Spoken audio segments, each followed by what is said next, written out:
అందరికీ నమస్కారం. ఈరోజు కథ ఫ్యాన్సీ నంబర్. రచన బుద్ధవరపు కామేశ్వరరావు గారు. ఇంకా స్టోరీలోకి వెళ్ళిపోదామా? వీధి గదిలోని ల్యాండ్లైన్ ఫోన్ అదే పనిగా మోగడంతో ఉలిక్కిపడి లేచి టైం చూసుకున్నాను. అర్ధరాత్రి 12:02 అయ్యింది. హలో, ఎవరండి? బద్ధకంగా అడిగాను ఫోన్ ఎత్తి. సార్, జ్యోతి అంటే ఆ విజయవాడ జ్యోతినా? అడిగాడు అవతల వ్యక్తి. ఎవడ్రా నువ్వు? విసుక్కుంటూ అడిగాను. విసుక్కుంటారేంటి సార్, చెప్పండి విజయవాడ అంటూ అవతల వ్యక్తి చెబుతుంది వినకుండా ఫోన్ పెట్టేసి, దరిద్రులు నిద్ర చెడగొట్టారు అని విసుక్కుంటూ బెడ్రూమ్లోకి వచ్చాను. ఎవరండి ఆ ఫోన్? కొంపతీసి ఎవరైనా టప్పా కట్టేశారా అలా విసుక్కుంటున్నారు? చావు కబుర్లు కూడా నవ్వుతూ చెప్పి ఈ కాలపు టీవీ అనౌన్సర్లా అడిగింది మా ఆవిడ. ఇంకా అలాంటిదేమీ లేదే, నీ దయవలన ఎవడో రాంగ్ నెంబర్ అని చెప్పి మళ్ళీ నిద్రకు వెంటనే రమ్మని కబురు పంపాను. ఓ 10 నిమిషాల తర్వాత మళ్ళీ ఫోన్ మోగడంతో లేచి వెళ్ళి ఫోన్ ఎత్తి, ఎవడ్రా నువ్వు, ఎవరు కావాలి అని అడిగాను కోపంగా. బహుశా ఇందాక ఫోన్ చేసిన వాడే అయ్యుంటాడని. సార్, నాకు విజయ కావాలి. విజయ అంటే కొంచెం పొట్టిగా లావుగా ఉంటుంది. ఇంకా చెబుతూనే ఉన్నాడు అవతల వ్యక్తి.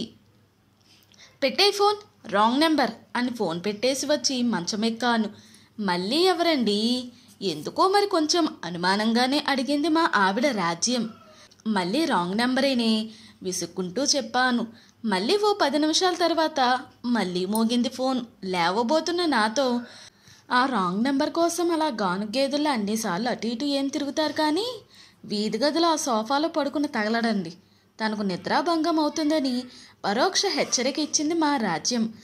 వెంటనే ఉక్రోషం తన్నుకొచ్చిన నేను విసురుగా లేచి ఆవేశంలో గడపని ఓ తన్ను తన్ని ఆ ఫోర్స్కి వీధి గదిలో బోర్లా పడి ఆ దెబ్బకి బూరెలా పొంగిపోయిన కాలి బొటన వేలును ఓసారి బాధగా చూసుకుని ఫోన్ రిసీవర్ తీసి పక్కన పెట్టేసి తిరిగి బెడ్రూమ్కి వచ్చి ముసుగు తన్నాను.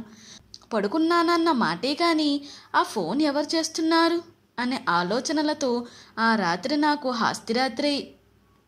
ఉదయాన్నే లేచి సైకిల్ మీద బాలాజీ చెరువు మీదుగా పెద్ద మసీదు దగ్గర ఉన్న జిలానీ పాన్ షాప్కి కిల్లీ కోసం వచ్చిన నాకు అక్కడ కట్టిన ఓ గుడ్డ బ్యానర్ మీద నా ఫోన్ నెంబర్తో ఉన్న ఓ ప్రకటన చూడగానే కళ్ళు బయర్లు కమ్మాయి. ఓహో, రాత్రి వచ్చిన ఆ ఫోన్ కాల్స్కు కారణం ఇదన్నమాట.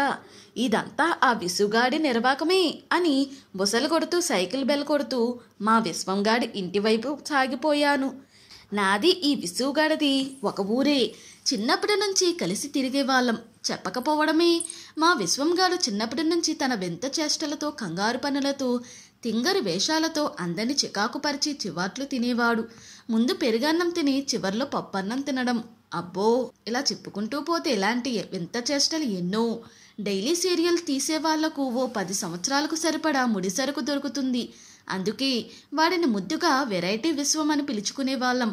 ఆ తర్వాత రోజుల్లో నేను ఉద్యోగరీత్యా కాకినాడ వచ్చేయడం వలన వాడి గురించి పూర్తిగా మర్చిపోయాను. ఓ 4 రోజుల కిందట ఉదయాన్నే టెలిగ్రామ్ కంటే వేగంగా వచ్చి మా సోఫాలో పడ్డాడు విశ్వంగాడు. ఒరే బావా, ఆ పల్లెటూరులో ఉండలేక ఇక్కడికి వచ్చా. ఓ చిన్న బిజినెస్ మొదలు పెట్టా. నీ ల్యాండ్లైన్ నెంబర్ మంచి ఫ్యాన్సీ నెంబర్ కదా, దానిని వాడుకుంటా కాదనకరా, ఇవే చేతులనుకో అని నా కాళ్ళ మీద పడ్డాడు. కాదనలేక సరే అన్నాను. దాని ఫలితమే నిన్న రాత్రంతా జాగారం. ఆలోచనలు కట్టిపెట్టి సైకిల్ గోడవారబెట్టి విసుగాడికి కొంచెం గడ్డి పెట్టి వద్దామని వాడి ఇంటి తలుపు కొట్టాను. నన్ను చూసి ఆశ్చర్యపోయిన వాడితో, ఒరే సన్నాసి, ఆ బ్యానర్ రాయడం ఏమిట్రా? స్వాతి, భారతి, విజయ, జ్యోతిల కోసం ఇక మీరు రోడ్ల మీద పడిగాపులు కాసే పని లేదు. ఈ కింద నెంబర్లో సంప్రదించండి. ఇంటికి తీసుకుని వచ్చే బాధ్యత మాది. ఏం ప్రకటన రా ఇది? ఎవరైనా చూస్తే ఏమర్థం అనుకుంటారు? ఆ పేర్లు పక్కన పత్రికలు అని రాసి తగలడవచ్చు కదా. దానికి తోడు నా ఫోన్ నెంబర్ ఒకటి ఇచ్చావు అంటూ చెడామడా దులిపేస్తున్న నాతో, ఒరే బావా, వెరైటీగా ఉంటుందని అలా రాసారా, ఏమీ అనుకోకురా అంటూ చేతుల మీద పడబోయాడు. నీ వెరైటీ వినాయకుడెత్తికెళ్ళా, ముందు ఆ బ్యానర్లు మార్చు అని ఇంకో 4 అక్షంతలు ఎక్కువ వేసి ఆఫీసుకు బయలుదేరాను. ఓ 6 నెలల తర్వాత ఓ రోజు ఉదయం సైలెంట్గా పడిన కెలాబ్లా మా ఇంటి మీద పడ్డాడు మా విశ్వంగాడు. ఒరే బావా, ఆ పేపర్ బిజినెస్ నాకు కలిసి రాలేదురా. అది తీసేసి క్యాసెట్ రికార్డింగ్ షాపు పెట్టాను. మీ వాళ్ళకి ఎవరికైనా పాటల రికార్డింగ్ కావాలంటే నా షాపుకు పంపు అని ఓ విజిటింగ్ కార్డు నా చేతిలో పెట్టి ఏదో ఆలోచనలో ఉన్న నా భుజం మీద తట్టి ఏవో కూని రాగాలు గట్టిగా తీస్తూ వెళ్ళిపోయాడు. ఓ 4 రోజుల తర్వాత ఆఫీసులో పని చేసుకుంటున్న నా వద్దకు వచ్చిన మా అటెండర్ అప్పలస్వామి, సార్, మీరు చెప్పిన తర్వాత మీ విశ్వం గారి షాపుకి వెళ్ళి నా ఫేవరెట్ హీరో బాలకృష్ణ గారి సినిమాల్లో పాటలు రికార్డు చేయమని ఇచ్చాను.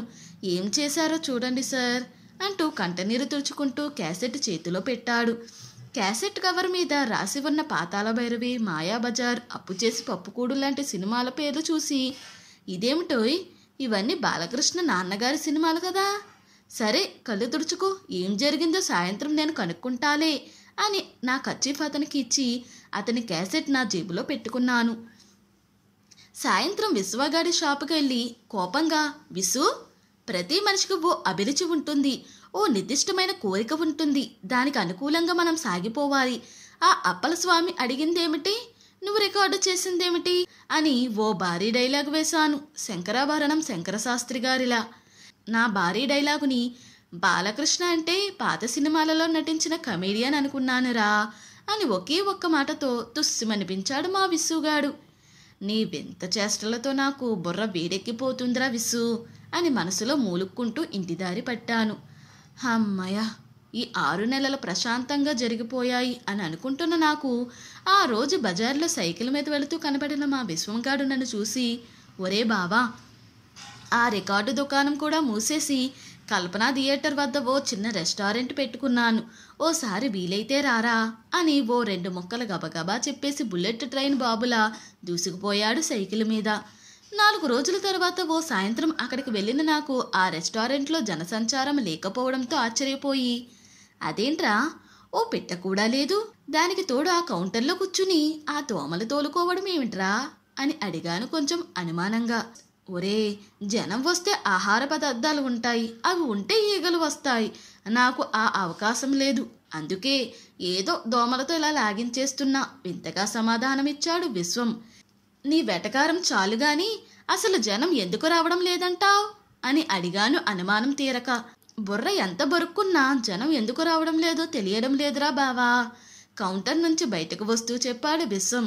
నాకెందుకు అనుమానం రావడంతో బయటకు వచ్చి చూసా. ఎదురుగా ఉన్న రెస్టారెంట్ జనంతో కిటకిటలాడుతుంది. తర్వాత మా విశ్వంగాడి రెస్టారెంట్ వైపు చూసా. పరిస్థితి అర్థమైంది వెంటనే. ఒరే విసు, ఓసారి ఇలా బయటకు తగలడి ఆ ఎదురుగా ఉన్న రెస్టారెంట్ బోర్డు చదవరా అని గట్టిగా అరిచాను. పృథ్వీ రెస్టారెంట్, సెల్ఫ్ సర్వీస్ అని ఉందిరా. ఆ బోర్డు చదివి చెప్పాడు విశ్వం. ఇప్పుడు నీ రెస్టారెంట్ బోర్డు చదువు, గుడ్లు ఉరుముతూ చెప్పాను. విశ్వం రెస్టారెంట్, సెల్ఫ్ క్లీనింగ్ అని రాయించానురా, గొప్పగా చెప్పాడు విశ్వం. దరిద్రుడా, అలా రాస్తే బుద్ధి ఉన్నవాడు ఎవడైనా నీ హోటల్కి వస్తాడురా అని చెడామడా తిట్టుపోసా. దులుపుకోవడానికి కూడా వాడికి అవకాశం ఇవ్వకుండా ఏదో వెరైటీగా ఉంటుందని అలా నసుగుతూ చెప్పబోయాడు. నీ వెరైటీ విష్ణుమూర్తి ఎత్తుకెళ్ళా, ముందు ఆ బోర్డు మార్చి తగలడు. వాడికి తల్లంటు కార్యక్రమం పూర్తి చేసి వేడెక్కిన బుర్రతో ఇంటిదారి పట్టా. మళ్ళీ చాలా రోజుల తర్వాత ఓ రోజు ఆకాశం నుంచి జారిపడిన ఉలకలా మా ఇంటి ముందు పడ్డాడు విసుగాడు.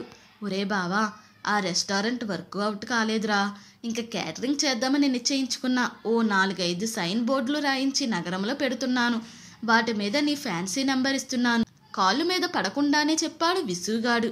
వాడితో వాడావు కానీ నాకు చెడ్డ పేరు తేవద్దురోయ్, కరాఖండిగా చెప్పాను.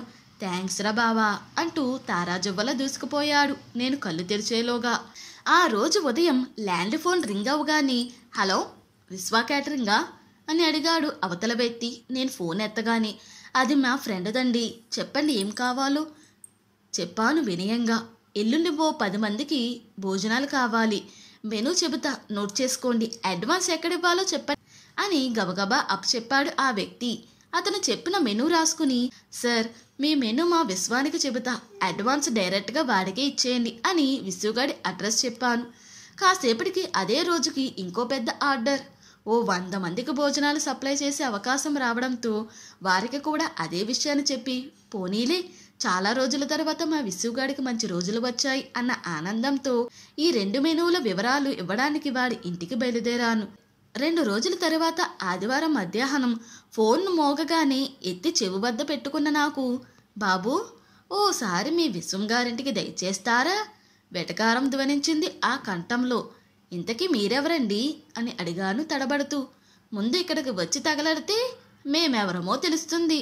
ఎవరిదో బొంగురు గొంతు ధ్వనించింది ఫోన్లో. మళ్ళీ ఆ సొంట విశ్వంగాడు ఏదో పెంట పెట్టేశాడన్నమాట అని మనసులో గొనుక్కుంటూ, భయంతో వణుక్కుంటూ, వాడిని తిట్టుకుంటూ సైకిల్ తొక్కుకుంటూ విసుగాడింటికి బయలుదేరాను. ఒరే బావా, నువ్వే కాపాడాలిరా, ఈ గండం నుంచి గట్టెంకిచ్చరా. వీధి తలుపు తీయకుండా కిటికీలోంచి దొంగ చూపులు చూస్తూ నన్ను వేడుకుంటున్నాడు విసుగాడు. ఓహో, నువ్వేనా నాయనా ఫోన్లో ఆర్డర్ తీసుకున్నది? భుజాన ఉన్న తువాలు ఓ దులుపు దులిపి నన్ను దులపడానికి వచ్చాడు ఓ పంచకట్టాయన. అవునండి, నేనే. ఏం జరిగింది? ఆయనకు దూరం జరుగుతూ అడిగాను. ఏం జరిగిందా? చూడు నాయనా, నేను 10 మందికి వంట చెబితే ఏకంగా ఓ 100 మందికి చేసి తగలడ్డాడు. అక్కడ ఉన్న మినీ వ్యాన్ చూపిస్తూ చెప్పాడు పంచైన. వెంటనే ఆయన పక్కనున్నాయన, అవును, నేను 100 మందికి భోజనం చెబితే కేవలం 10 మందికి చేసి పంపించాడు. ఆగి ఉన్న ఆటో వైపు చూపిస్తూ చెప్పాడు సూటు వేసుకున్నాయన. వారిని, దీనికి ఎంత గొడవ ఎందుకండి? ఆయనకి ఇచ్చింది మీరు తీసుకోండి, అలాగే మీద ఆయనకి ఇవ్వండి, సింపుల్ అన్నాను జబ్బలు విరుచుకుంటూ. మా నాయనే ఎంత మంచి సలహా ఇచ్చాడో బిడ్డ, తెలివితేటల్లో ఫ్రెండ్ని మించిపోయాడు. దగ్గరకు వస్తూ అన్నాడు సూటాయన. ఏదో మీ అభిమానం అన్నా సిగ్గుతో మెలికలు తిరుగుతూ. చాలే, చేసిన పనికి సిగ్గుపడడం మానేసి సిగ్గుతో మెలికలు తిరగడం ఒకటి, చండాలంగా కోపగించుకున్నాడు పంచాయన. ఏమిటి సార్, నేను తప్పు చెప్పానా అడిగాడు మెలికలు ఆపి భయం భయంగా. నువ్వు తప్పు చెప్పడం కాదయ్యా, మీ వాడు తప్పుగా చేశాడు. మీ వాడు తయారు చేసింది 100 తద్దినం భోజనాలు, 10 పెళ్లి భోజనాలు. ఆ తద్దినం ఆయనకు పర్వాలేదు, హాయిగా సర్దేసుకుంటాడు. ఎటొచ్చి అన్ని విధాలా మునిగిపోయినది నేనే. ఇప్పుడు ఆ పెళ్లి వారికి నేనేం సమాధానం చెప్పాలరా దేవుడా? బోరుమంటూ గోల పెడుతున్నాడు సూటాయన. ఇది నాకు చాలా దుర్దినం, లేకపోతే ఏమిటి నాకు తద్దినం అని మనసులో అనుకుని ఆ సమస్య పరిష్కరించేసరికి నాకు తల ప్రాణం తోకకు వచ్చి అరికాలు మంట నెత్తికెక్కి ఇంకా విసుగడితే ఏమీ మాట్లాడకుండా ఆ సూటాయన పెడుతున్న శాపనార్థాలు చెవిన పడకుండా సైకిల్ నెమ్మదిగా తొక్కకుండా ఇంటి వద్దకు చేరాను. ఆ రోజు విసుగాడి మీద కసుబుస్సులాడిన ప్రభావం వలన కాబోలు ఆ తరువాత మా విసుగాడి నుంచి నాకు ఎటువంటి కష్టాలు రాకుండా ఓ 5 నెలలు ప్రశాంతంగా గడిచిపోయాయి. ఓ రోజు ఉదయం, హలో హలో, నేను 2 టౌన్ హెడ్ కానిస్టేబుల్ ఈర్రాజును మాట్లాడుతున్నాను. ఓ పాలి మా ఇంటికాడికి వస్తారేటి? బొంగురు గొంతుకు వినపడింది ఫోన్లో. ఎందుకు సార్ అమాయకంగా అడిగాను. ఓహో, కారణాలు చెబితే గాని రారన్నమాట మా రాజులు. సరే, ఏం చేస్తాం, మేమే సకల రాజ లాంఛనాలతో వచ్చి మిమ్మల్ని తోలికెళ్తాం వికటాట్టహాసం చేస్తూ చెప్పాడు హెచ్సి. మహాప్రభో, మీకంత శ్రమ ఎందుకు, నేనే వస్తా, అడ్రస్ చెప్పి తగలడండి. చివరి మాట ఆయనకు వినపడకుండా చెప్పాను. విశ్వ ladies and gents tailoring shop మీదేనా? లోపలికి వస్తున్న నన్ను తినేసేలా చూస్తూ అడిగాడు వీర్రాజు. అది మా ఫ్రెండ్ది హెడ్ గారు. ఏమైంది అని అడిగాను భయంగా. కావచ్చు, కానీ ఆ కవర్ మీద ఉన్న ఫోన్ నెంబర్ మీదేగా. అంటే నాకు తెలియకుండా ఆ దుర్మార్గుడు దర్జీ దుకాణం ఓపెన్ చేసి నా ఫ్యాన్సీ నంబర్ ఇచ్చేశాడన్నమాట అనుకుని. చెప్పండి సార్, ఏం చేశాడు అడిగాను ఏదో కీడు శంకిస్తూ. 1 నిమిషం ఉండండి మహారాజా అని చెప్పి లోపలికి వెళ్ళాడు. కొంపతీసి లాఠీ తీసుకుని రావడానికి కాదు కదా అని మదన పడుతున్న నేను, ఇదిగో మహారాజా, కొంచెం ఈ షర్టు బొత్తాలు పెట్టండి అని వీపు నా వైపుకు పెట్టిన వీర్రాజు గారిని చూసి ఆశ్చర్యపోయి కాసేపటికి తేరుకుని, చొక్కా తిరగేసి వేసుకున్నారు సార్ అన్నాను వస్తున్న నవ్వు నాపుకుంటూ. అబ్బే, కరెక్ట్గానే వేసుకున్నాను మహారాజా, మీవాడే ఎందుకో మరి బొత్తాలు వెనక వైపు పెట్టి పుణ్యం కట్టుకున్నాడు వెటకారంగా చెప్పారు వీర్రాజు గారు. పరిస్థితి అర్థం చేసుకుని నేను, తప్పైంది సార్, వాడి తరపున క్షమాపణ కోరుతున్నాను అని చేతులు జోడించి చెప్పాను. అప్పుడే ఎక్కడైంది మహారాజా, ఇదిగో ఇది చూడండి, ఇది మా ఆవిడ జాకెట్టు. దీనికి ఇలా ముందు వైపు జేబులు అవసరమా? బాగా కుడతాడేమోనని కొలతల కోసం పాత జతలు పంపించినా కానీ ఇలా తగలెట్టి. ఇంకా తిడుతున్న ఆయన తిట్లు వినలేక విధిలేక ఓ 1000 రూపాయలు ఆయన చేతిలో పెట్టి ఆయన కాళ్ళకు దండం పెట్టి ఆ ఇంటి తలుపులు దగ్గరగా పెట్టి ఆయన తుపాకీ దెబ్బకి దొరకకుండా బుల్లెట్టులా ఇంటి వైపు దూసుకుపోయాను. ఇక అప్పుడే నిశ్చయించుకున్నా, ఈ విశాల విశ్వంలో ఆ విశ్వంగాడి బారిన పడకుండా మనసుకు విశ్రాంతి దొరకాలంటే కాకినాడ వదిలి విశాఖకు పోవాలని. ఓ 10 రోజుల తర్వాత ఓ అర్జీ పెట్టుకుని మా మేనేజర్ కాళ్ళు పట్టుకుని పెట్టే బేడా పట్టుకుని రెండో కంటికి తెలియకుండా ఇదిగో ఈ విశాఖ బదిలీ చేయించుకున్నాను. ఓ 2 సంవత్సరాల తర్వాత ఆ రోజు మా పక్క వాటాలోకి కొత్తగా వచ్చిన రాజారావుది కాకినాడ అని తెలిసిరాగా ప్రాంతీయ అభిమానం పొంగుకురాగా అతనితో మాటలు కలిపాను. ఓ 2 నెలలు తిరిగేసరికి టాకింగ్లతో మొదలైన మా పరిచయం వాకింగ్ల వరకు పెరిగింది. ఓ రోజు వాకింగ్ చేస్తూ కాకినాడ కబుర్లు చెప్పుకుంటున్న సందర్భంలో మా విశ్వంగాడు వింత చేష్టల గురించి చెప్పాను. అంతా విన్న రాజారావు గుల్లుమని నవ్వి, సరే బాగుంది, ఇంతకీ విశ్వం ఎక్కడా అడిగాడు ఇంకా నవ్వుతూనే. నేను ఆ ఊరి వదిలి 2 సంవత్సరాలైంది అని చెప్పాను. సరే బాగుంది, ఇంతకీ విశ్వం ఎక్కడా? నేను ఆ బొండా సూర్య నాగలక్ష్మిని, అదే ఆ బిఎస్ఎన్ఎల్ ఫ్యాన్సీ నంబర్ని కూడా సరెండర్ చేశా. సరే బాగుంది, ఇంతకీ విశ్వం ఎక్కడా? చెప్పకపోవడమే, ఈ 2 సంవత్సరాలుగా రహస్య జీవితం గడుపుతున్నా. సరే బాగుంది, ఇంతకీ విశ్వం ఎక్కడా? రాజా, నీకు విశ్వం కావాలా వాడి వింత చేష్టలు కావాలా? నాకు విశ్వం కావాలి. నీకు విశ్వం ఎందుకు రాజా? ఎందుకేమిటి నాయనా, నువ్వు సరెండర్ చేసిన ఆ బొండా సూర్య నాగలక్ష్మిని ఆ తరువాత నాకు అలర్ట్ చేశారు నాయనా. ఈ 2 సంవత్సరాలు ఆ రాంగ్ ఫోన్ కాల్స్తో బుర్ర హీటెక్కిపోయి రాజారావు చెబుతున్న ఆ మాటలు నా చెవికి ఎక్కడం లేదు. అయితే ఆ విశ్వంగాడు నన్ను వదిలినా ఇంకా ఆ ఫ్యాన్సీ నంబర్ మాత్రం వదలలేదన్నమాట. మరి ఇప్పుడు ఆ 3వ బాధితుడెవరో అనుకుంటూ విశ్వంగాడి వింత చేష్టలు మరోసారి జ్ఞాపకం రాగానే ఈ విశ్వమంతా గిరగిరా తిరుగుతున్నట్టు అనిపించి అక్కడే ఉన్న సిమెంట్ బెంచి మీద కూలబడ్డాను. నా పక్కనే రాజారావు కూడా నీరసంగా కూలబడుతుండగా ఇంతటితో ఈ స్టోరీ ముగిసింది.